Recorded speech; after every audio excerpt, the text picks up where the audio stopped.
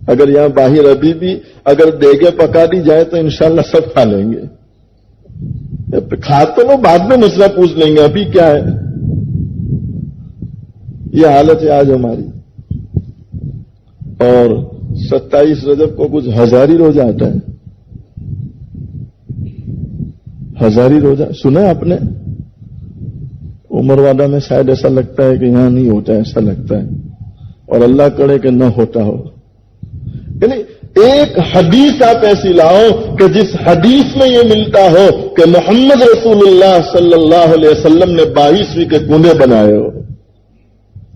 اور چلو حضور کی بات تو بہت دور ہے, آپ اولیاء کرام کو مانتے ہیں, حضور کی اتنی نہیں مانتے, ولیوں کی مانتے ہیں. تو ولیوں کی تاریخ میں ایک ولی بطور مثال کا آپ پیش کرو کہ جنہوں نے 22ویں کے کنویں بنائے ہو اور قوم کو خیر کھلائی ہو. ایک بھی نہیں ملتا. یہ سب کہاں سے لائے؟ کوئی ملیدہ پکا رہا ہے, کوئی ناریل. آج تو ہمیں یہ بھی بدنام کیا جا رہا ہے کہ یہ ایسے پھرے آ گئے کہ ملیدہ بھی بند کر دیا, ناریل بھی بند کر دی, ساکر سب بند ہو گیا. اور ماشاءاللہ وہ تو لوگوں کے سامنے رہتے بھی اس طرح ہیں. عجیب قوم کا حال ہے, کچھ دیکھتے نہیں, نہ کتاب کبھی اٹھا رہے, نہ کبھی قرآن کو کھولیں, نہ کبھی حدیث کو اٹھا رہے. بس بابا صاحب نے کہہ دیا سب صحیح ہے. تو بھی کیا میں یہاں بیٹھ کے جو بھی کہہ دوں سب صحیح ہے؟ جی میں یوں کہوں کہ میرے قدموں میں سجدہ کرو تو کرو گے آپ؟ شریعت نہ کہہ رہی ہے, قرآن نہ کہہ رہا ہے, میں کہوں تو کیا ہو گیا؟ لیکن لوگوں کا مزاج, دیوانے لوگ ہیں. عقیدت میں آدمی اندھا ہو جاتا ہے. یہ مسئلہ بھی مشہور ہے کہ عقیدت میں انسان اندھا ہو جاتا ہے. پھر بس وہ پیر صاحب نے کہہ دیا سب صحیح ہے. میں نے ایسے پیروں کو بھی دیکھا ہے جو رمضان کے مہینے میں الحمدللہ آنکھوں سے دیکھا ہے, سنی سنائی بات نہیں. رمضان کا مہینہ ہے, روزہ لوگ رکھ رہے ہیں, اور یہ پیر صاحب نہ روزہ رکھتے نہ نماز پڑھتے, چونکہ ان کی تو مدینے میں ہوتی ہے نا. تو روزہ کہاں ہوگا؟ خان صاحب کہتے ہیں ہمارے امتیاز میں, کبھی نماز مدینے میں ہو جاتی ہے تو روزہ کہاں ہوتا ہوگا؟ وہ شاید مکے میں ہو جاتا ہوگا. دو ہی تو جگہیں ہیں, دو ہی تو جگہیں ہیں نا, تو مدینے میں یا مکے میں. عجیب جہالت پھیلی ہے. اسے میں نے وہ لطیفہ بھی سنایا تھا. ایک امام صاحب تھے بیچارے, اب پہلے زمانے کی کچی مسجدیں,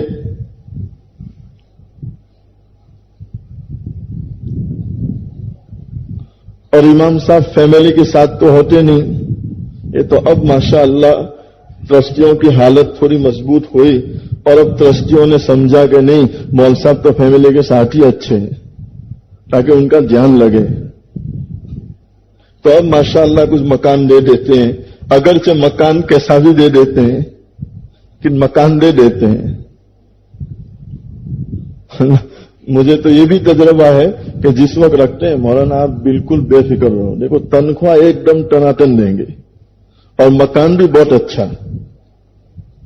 آپ نے یوں کہا کہ بھائی پہلے سے ہی معقول تنخواہ دے دو تاکہ بعد میں بڑھانے کی جھنجھٹ نہیں. ارے مولانا آپ شروع ہو جاؤ, آپ کا کام دیکھ کے بس 2-4 مہینے میں تنخواہ بڑھ جائے گی, پھر 2-4 سال ہو جاتے پھر بھی نہیں بڑھتی. یہ میرا تجربہ ہے, خود کا تجربہ ہے. کسی نے شکایت نہیں کی. آپ عمر والا والے یہ مت سمجھے کہ امام صاحب نے شکایت کی ہے. امام صاحب کی تو بھی ملاقات بھی نہیں ہوئی. میرا خود کا تجربہ ہے. مکان میں پانی آ رہا ہے, آپ ان کو بلا کر کہیں کہ بھائی پانی آ, ارے مولانا آپ 4 مہینے میں برسات ہوتی ہے, 2 تو ختم ہو گئے, اب 2 مہینے آپ صبر کر لو, انشاءاللہ آئندہ سال سب بنا دیں گے. آئندہ سال ارادہ ہے کہ اوپر ٹائلس ڈال دیں گے, پھر آئندہ سال کیا 25 سال ہو جائے تو ابھی ٹائلس نہیں لگتی ہے. یہ حالت ہے آج. چونکہ مولانا لوگ صبر کا سبق پڑھاتے ہیں تو انہی کو سب سے زیادہ صبر بھی کرواتے ہیں کہ نہیں آپ صبر کرو. تو پہلے زمانے کی کچی مسجدیں، کھڑکی میں سے کھانا ڈال دیا، امام صاحب نے کھانا کھا لیا، سو گئے۔ ایک مولانا بیچارے نماز پڑھا رہے تھے، مغرب کی نماز، اور ایک عورت جو ہے کھانا لے کے آئی تو کھڑکی میں سے محراب میں کھانا رکھ دیا اور کھانا رکھ کے وہ چلی گئی۔ وہ جہاں گئی پیچھے بلی آ گئی۔ اب نماز پڑھا رہے مولانا اور ادھر بلی کھانے کے پاس آ گئی تو سورت پڑھ رہے تھے انا اعطیناک الکوثر فصل لربک وانحر، ہر پہ زور دیا تو بلی بھاگ گئی۔ بلی تو بھاگ گئی لیکن مصلیوں کے دل میں بلی میں کرنے لگی کہ امام صاحب نے ایسا کیوں کیا۔ جہاں سلام پھیری، چونکہ بعض بے تکلف مصلی بھی ہوتے ہیں، امام صاحب سے بہت بے تکلفی رکھتے ہیں، جو کچھ ہوتا ہے فوراً پوچھتے ہیں، مولانا ایسا کیوں کیا نا، ایسا کیوں کیا۔ جیسے میرے ایک دوست ہے وہاں کاچکا وارو میں، وہ بھی خانسا میں، اور کامیڈی بہت کرتے ہیں، بہت ہنسانے والے۔ تو ایک مرتبہ وہ کاچیاور سے کنتھاڑی آئے، میری ملاقات ہوئی تو مجھے کہنے لگے کہ مول صاحب قوم کی کیا حالت تم کو بتلاؤں۔ میں نے کہا کیا ہوا؟ تو کہ ایک مرتبہ میں نماز پڑھا رہا تھا، اب نماز میں میری کچھ غلطی ہو گئی تو میں نے سجدے سہو کروایا، یعنی بھول کا سجدہ، سہو کا سجدہ کروایا۔ تو نماز کے بعد ایک ساتھی آئے کہ مولانا آپ نے یہ 2 مرتبہ سجدہ کیوں کروایا؟ تو میں نے اس کو یوں کہا کہ بھائی اصل میں بات یہ کسی کو کہنا مت۔ تو یہ کیا ہوا؟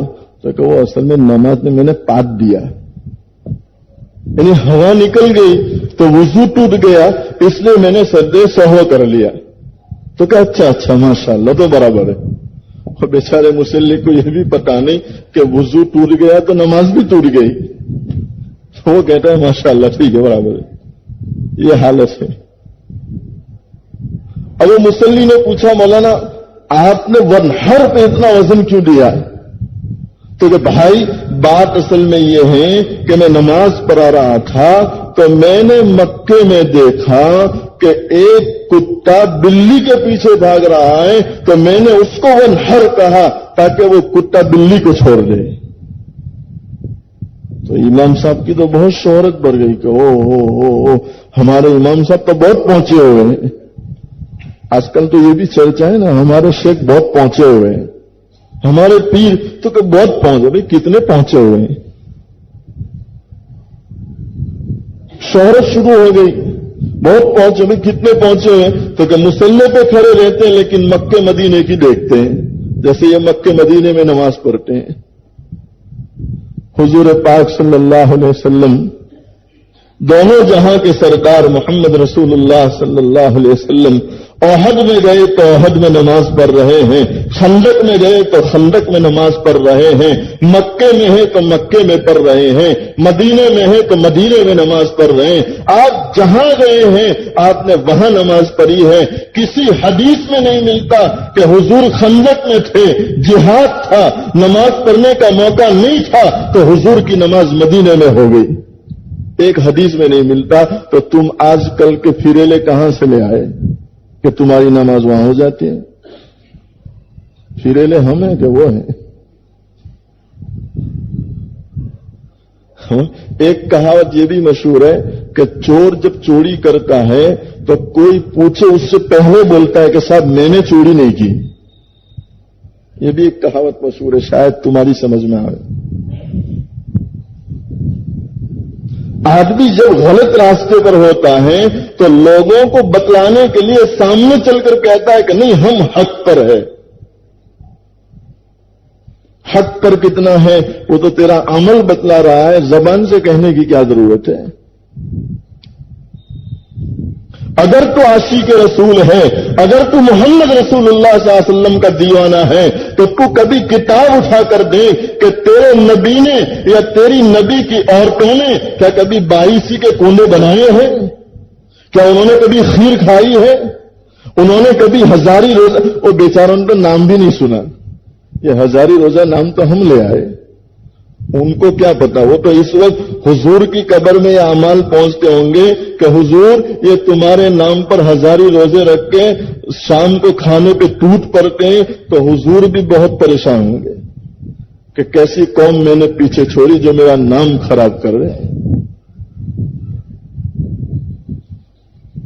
کہاں سے لے آئے؟ کسی حدیث میں ذکر نہیں ہے ہزاری روزہ.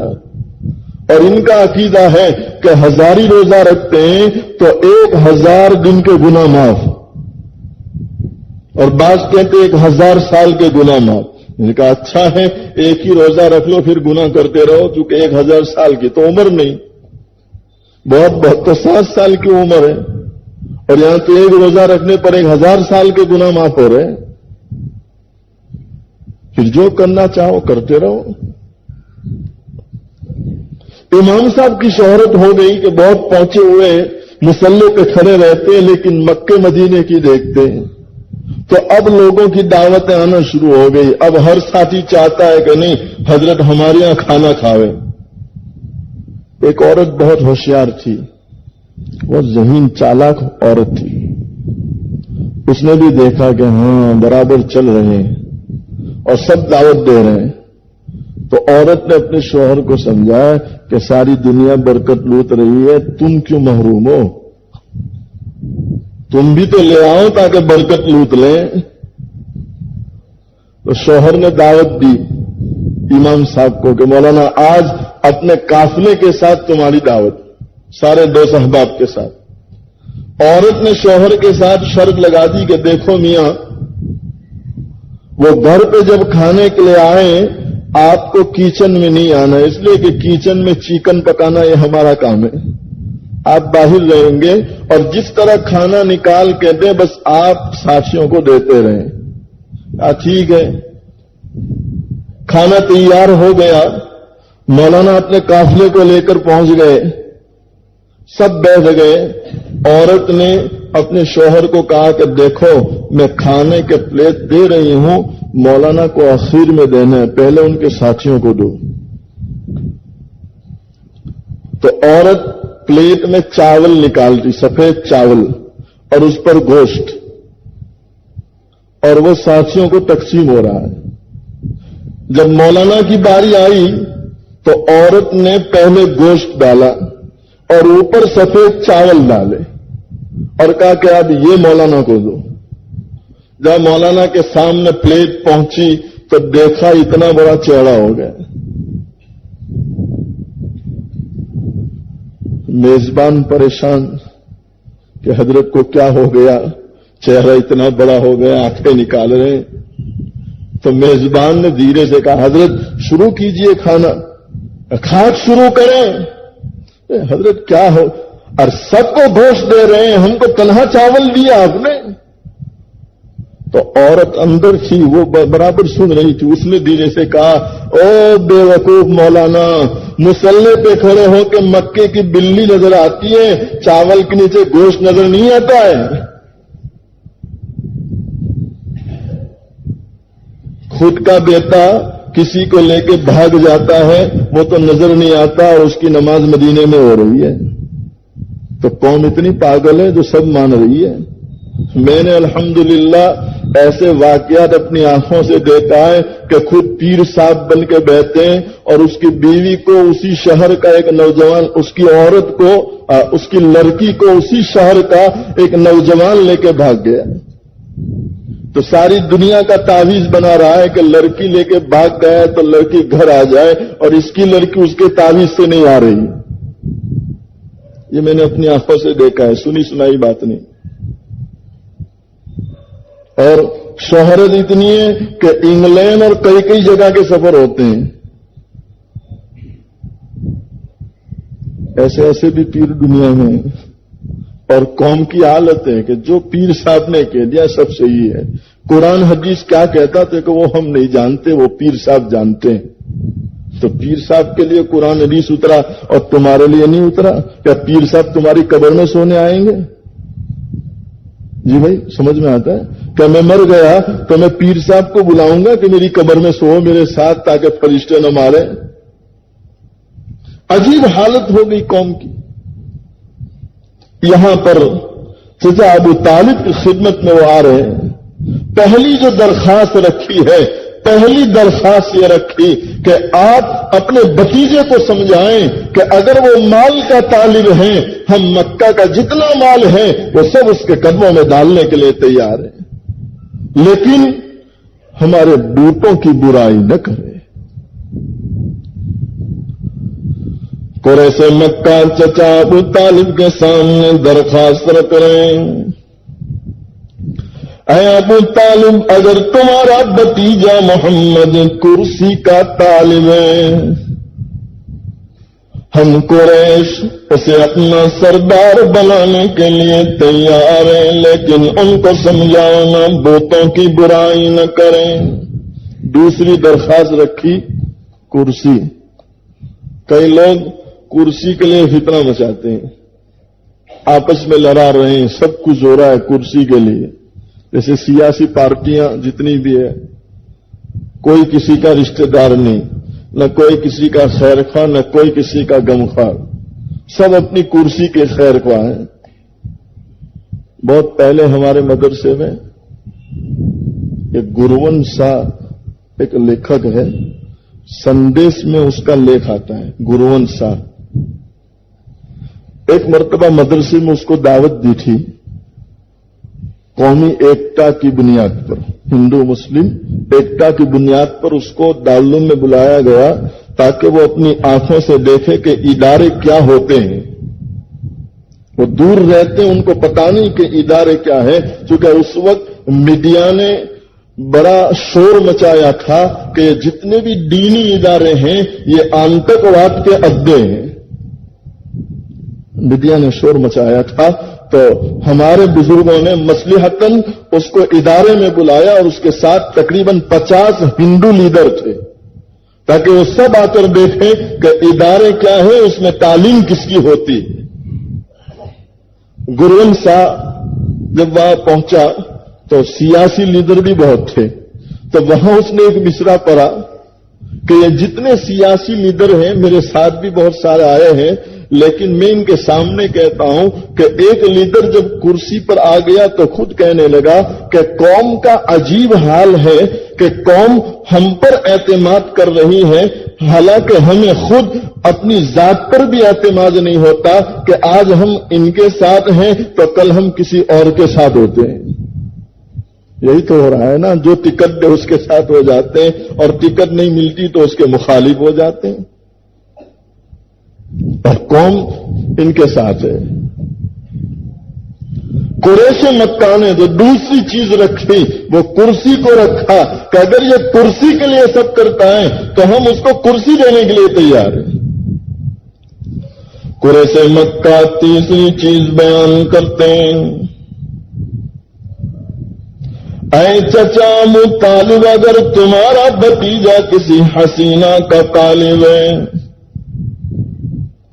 کسی خوبصورت عورت کا طالب ہے، تو ہم مکے والے مکہ کی سب سے زیادہ حسینہ عورت کے ساتھ اس کا نکاح کرانے کے لیے تیار ہیں، لیکن اے ابو طالب تم اپنے بھتیجے کو سمجھاؤ نا، ہمارے بتوں کی برائی نہ کریں۔ ہم اس کو برداشت نہیں کر سکتے کہ محمد صلی اللہ علیہ وسلم ہمارے بتوں کی برائی کریں۔ اگر وہ عورت کا طالب ہے، عورت دینے کے لیے تیار ہے۔ دیکھیے قریش مکہ کافر تھے، مشرک تھے، لیکن ان کو بھی اتنا علم تھا کہ دنیا میں جو فتنے واقع ہوتے ہیں وہ یا تو مال یا کرسی یا عورت کی بنیاد پر ہوتے ہیں۔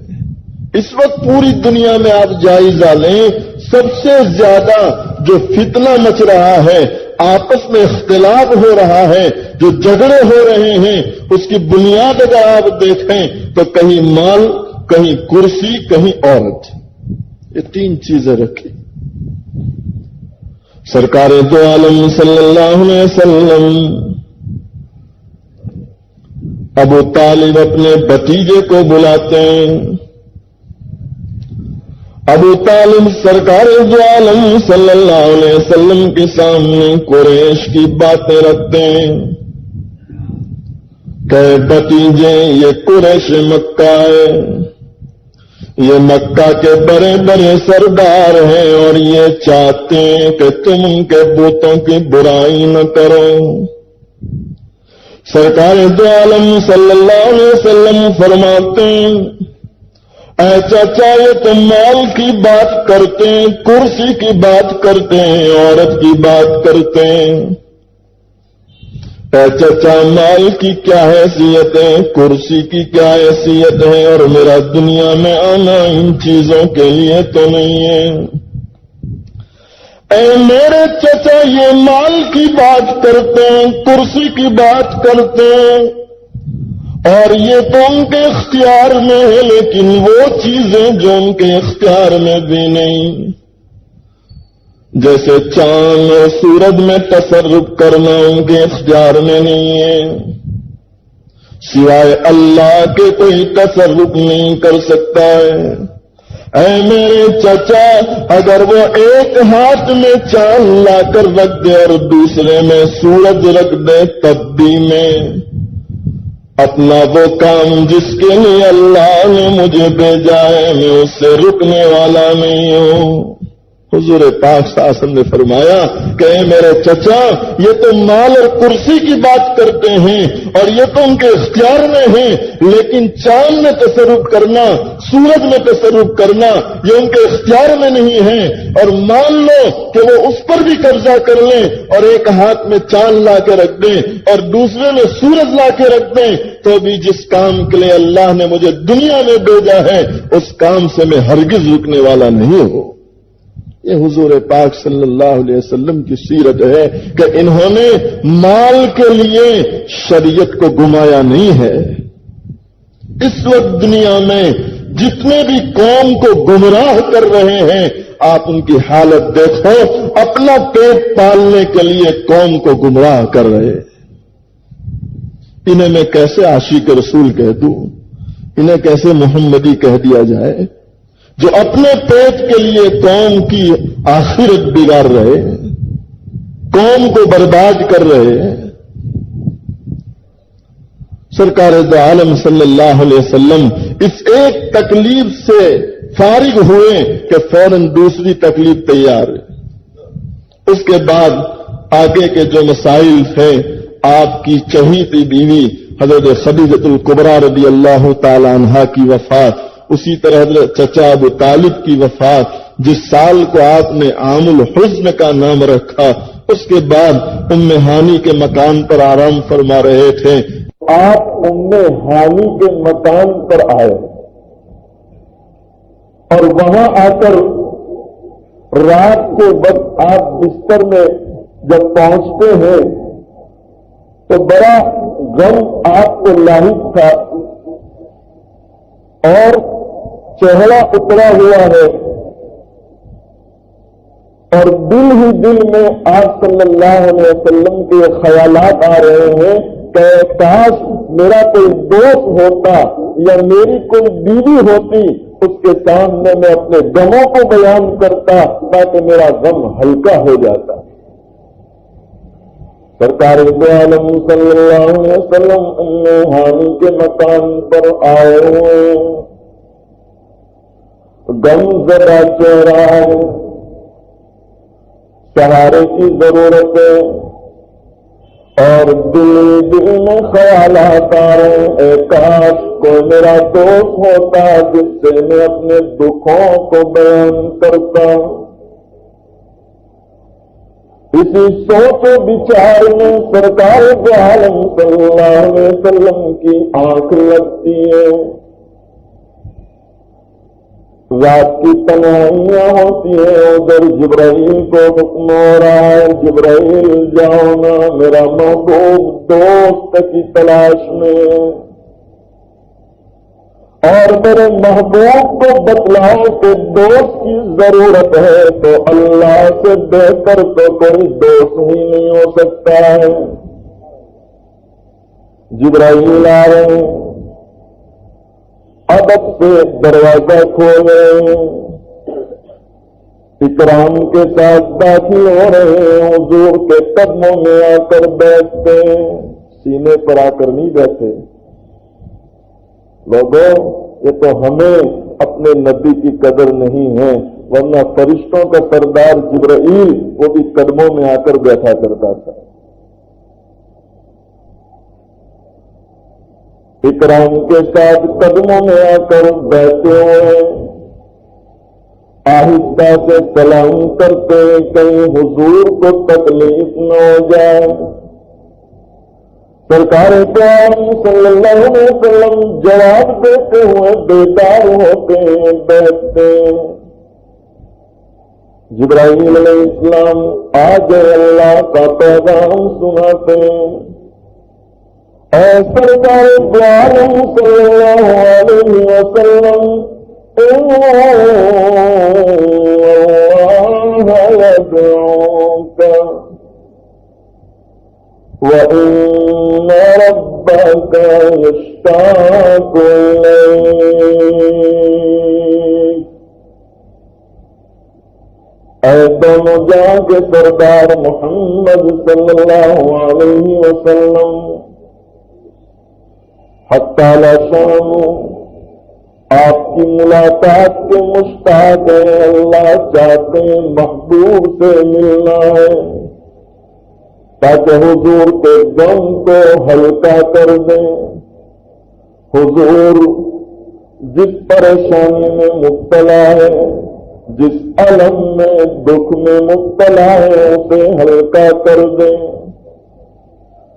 آپ صلی اللہ علیہ وسلم تیار ہوتے ام ہانی کے مکان سے باہر نکلے،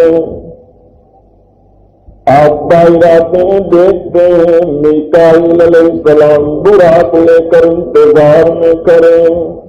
باہر آئے تو دیکھا کہ میکائیل علیہ السلام 70,000 فرشتوں کی قطار لے کر براق کے ساتھ کھڑے ہیں۔ اور براق کیا تھا؟ اس وقت جو مسلمانوں نے اپنے گھروں میں براق کی تصویر لگائی ہے، کیا یہ براق لے کے آئے تھے؟ اس زمانے کا کوئی وہاں دیکھنے گیا تھا براق تو شکل بنا لی آپ نے؟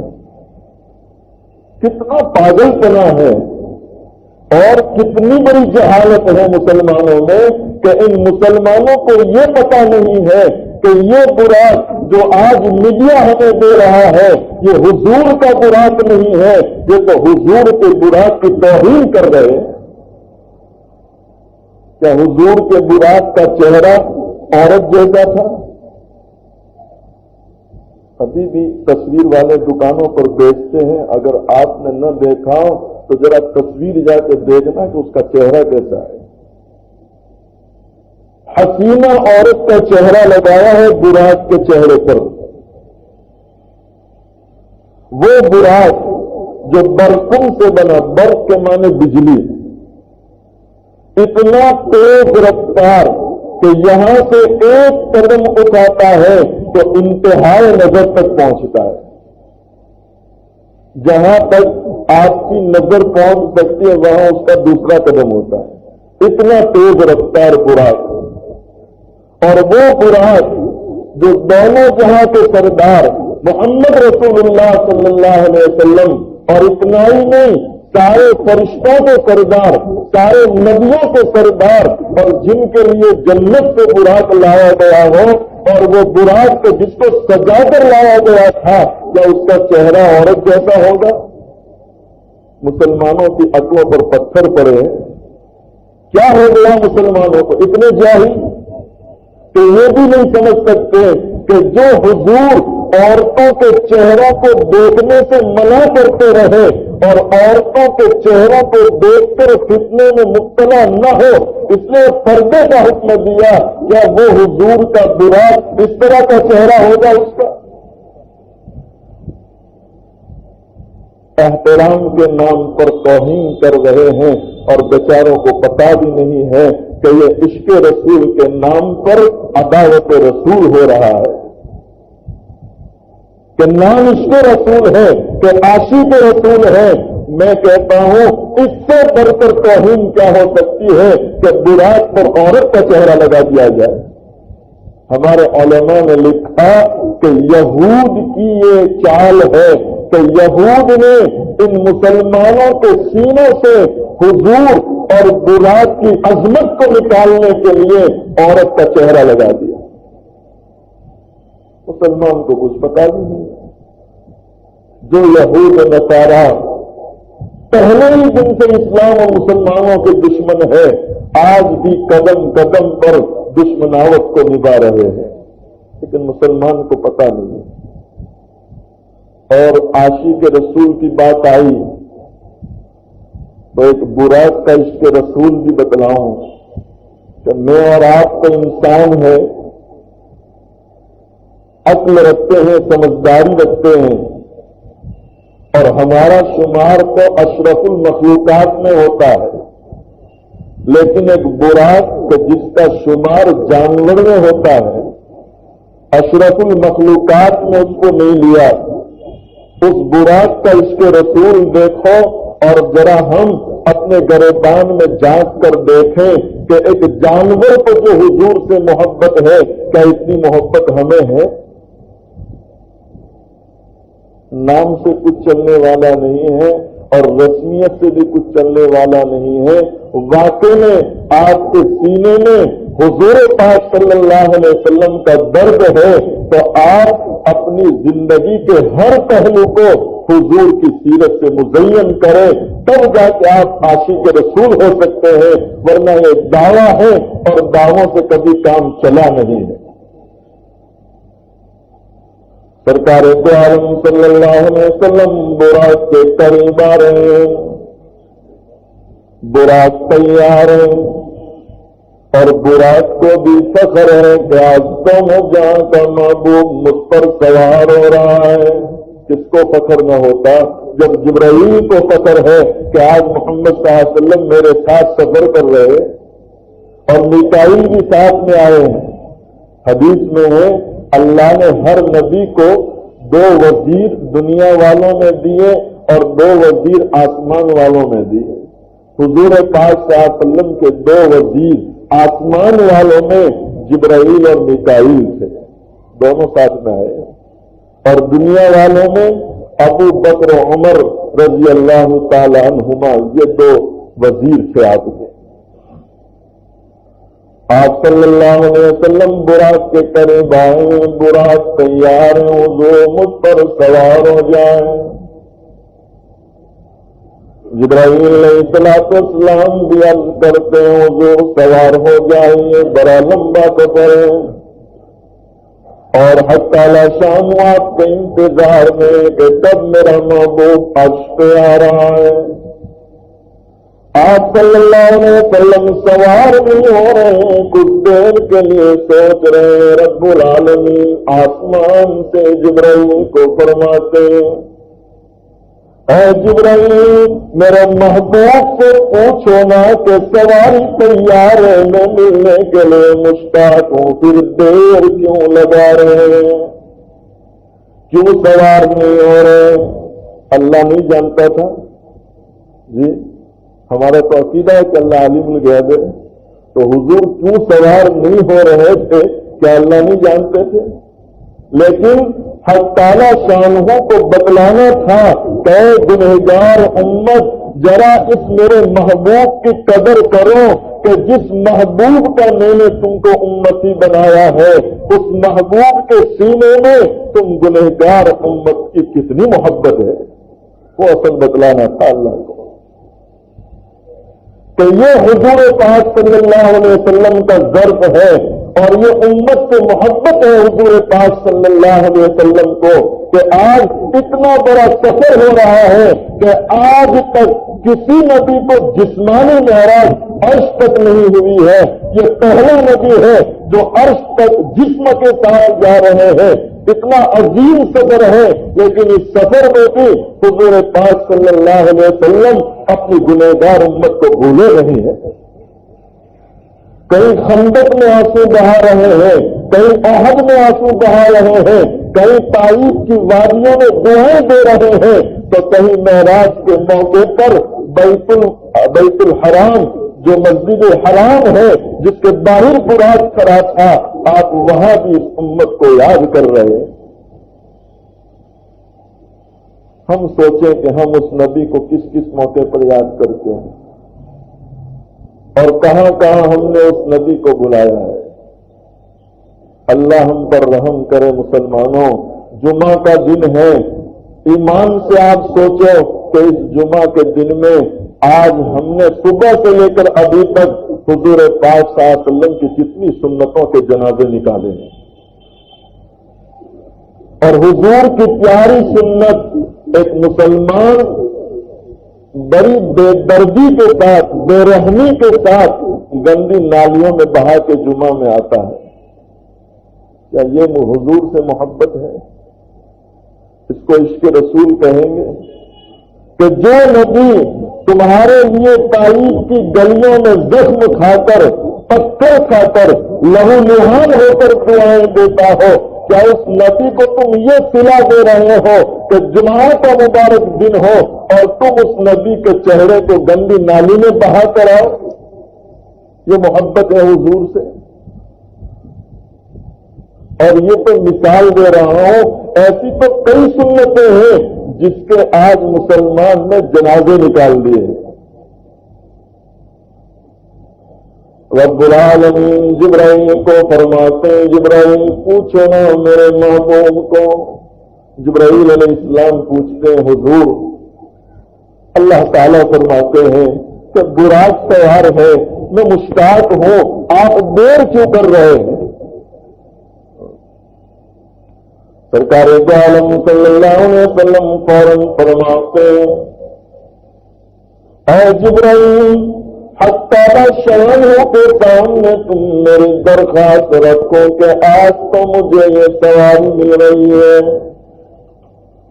کل میدان محشر ہوگا، قیامت کا دن ہوگا، سارے گنہگار اپنے گناہوں کے بقدر پسینے میں ڈوبے ہوئے ہوں گے۔ اس روز میری گنہگار امت کو سواری کی ضرورت پڑے گی۔ آپ اللہ سے پوچھو نا، کیا اس روز میری گنہگار امت کو بھی سواری ملے گی یا نہیں؟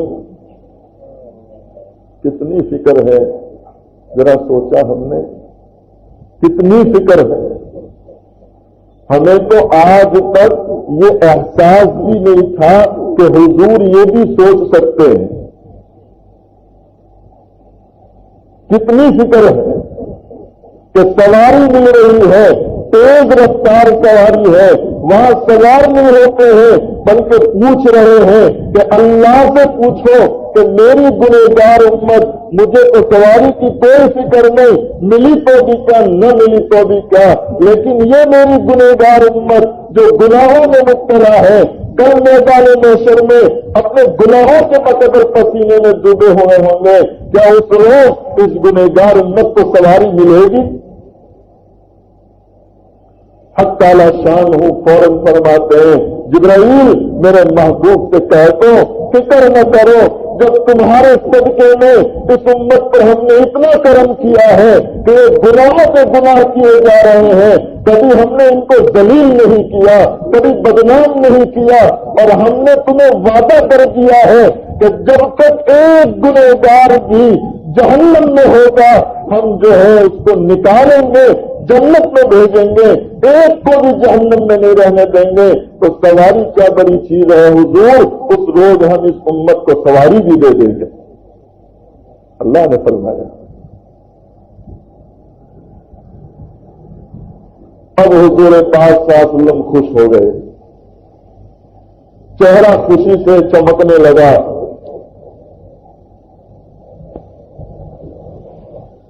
چاہتے ہیں کہ براق پر سوار ہو جائیں، لیکن اب براق کی باری آئی تو براق ہم انسانوں سے بہت زیادہ سمجھدار تھا۔ اور اس وقت جب کہ حضور سوار ہوں، براق شیخی کرنے لگا، براق بگڑنے لگا، سوار نہیں ہونے دے رہا ہے۔ جبرائیل کو غصہ آ گیا کہ براق شرم نہیں آتی ہے تجھے پتا ہے کس پر کون سوار ہو رہا ہے، تو کیوں شیخی کر رہا ہے؟ تو براق کہہ رہا ہے، جبرائیل میں جانتا ہوں یہ دونوں جہاں کے سردار ہیں کہ محمد نہ ہوتے تو یہ ساتھ زمین نہ ہوتی،